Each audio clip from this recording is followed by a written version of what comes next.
we talk about the news, and we talked about this a little bit earlier, I'm sure that there have been several changes from how the news was reported then to how it's reported now. Oh, yeah. What are some of those, I mean, what happened? You know, I ask myself that all the time. You know, when Walter Cronkite used to say, that's the way it is. Well, that's the way it was, you know. And I don't know what it was about Walter Cronkite except that he gave you the facts. He assumed you were intelligent enough to make up your own mind. Today, I think there's a change. I think there's a blurring distinction, too, between what is news and what is entertainment. Today, I think it's better to be first than factual. And there's a very distinct difference, I think, between the phrase news gathering and news reporting. When you gather the news, you don't have to be correct, as you did when you were reporting. I don't know if you remember when Reagan was shot. Brady, presidential press secretary, was shot also. NBC and CBS went on the air and said, the president has been shot, and so has presidential news secretary James Brady, and Brady is dead. Mrs. Brady at home is watching this, thinking her husband is dead.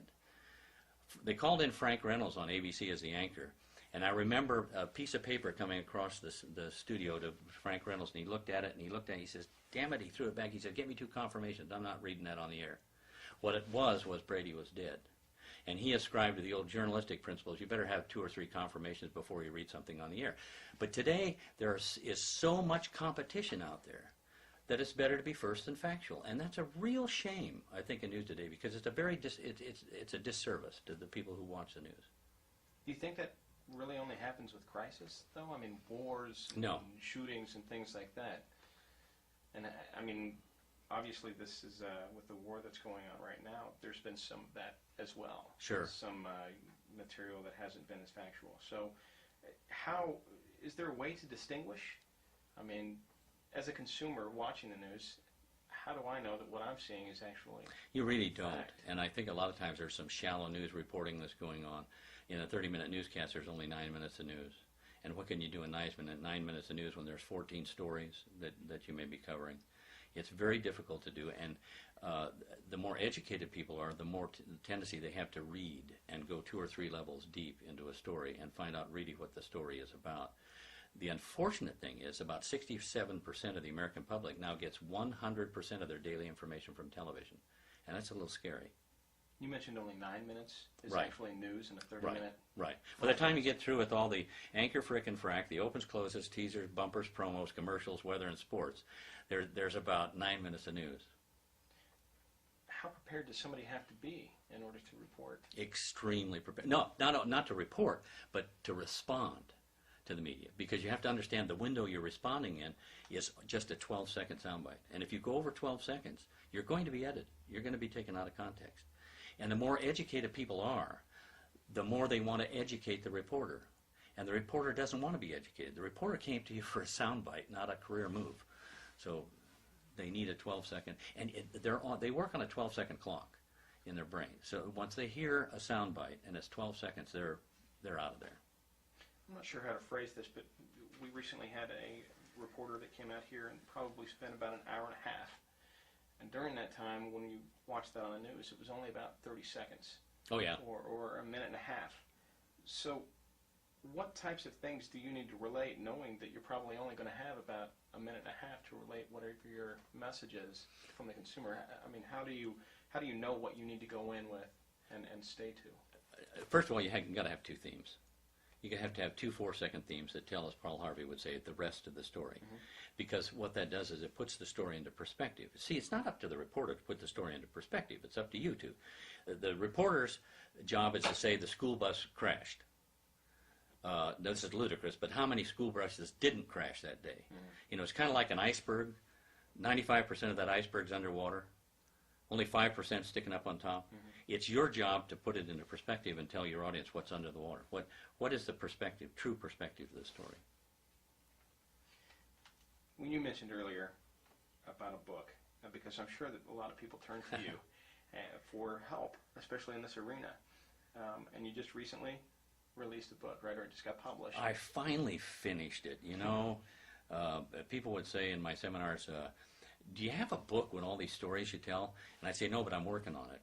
And I actually did have to just hunker down someplace and write for about 4 hours a day for 3 weeks and actually finish it. It's called The Heart and Communicating, and it's on Amazon.com.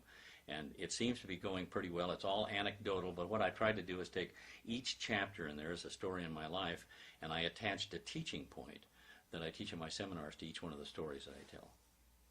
Grand. And you said that's available through Amazon and through Borders. It's going to be in Borders, right, and through Amazon. It also has a CD in it, and the CD makes it a multimedia package because I have all of the seminar PowerPoints on there, all the seminar handouts. It's got a 27-page crisis communications plan, and it's got 58 case studies, a lot of them relating to schools that school superintendents and their crisis communication staffs can use to develop those two themes and then practice those things so they're prepared when the media comes.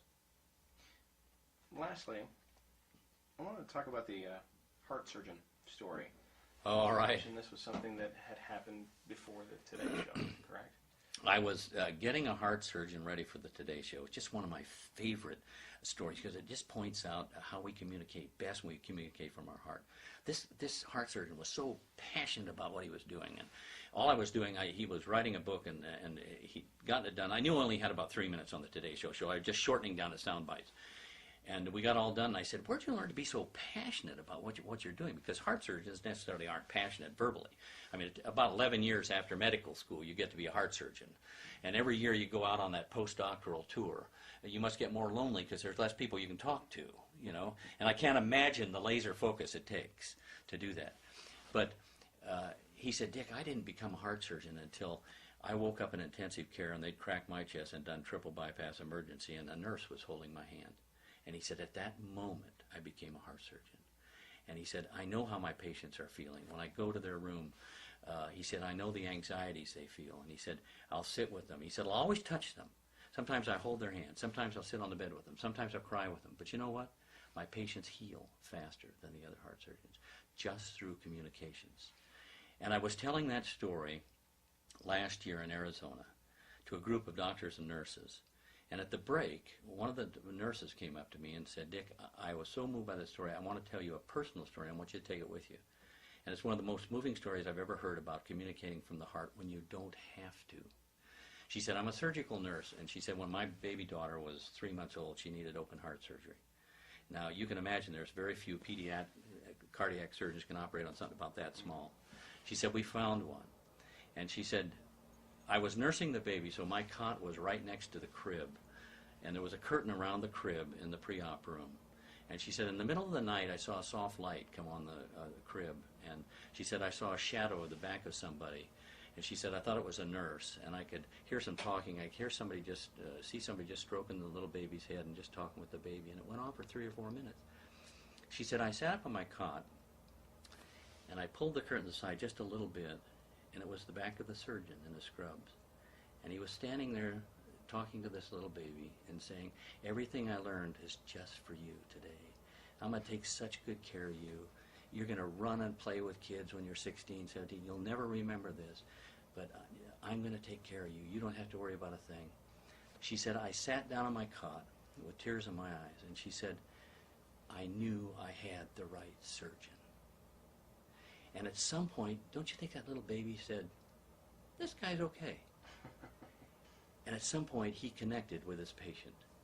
And I think the point of the story is, no matter how old or young we are, communicating from the heart is the most powerful thing we can do, the most open and vulnerable you can be with the media, with your family, with your church group, with whoever you talk to, the more powerful it is because you're speaking the truth.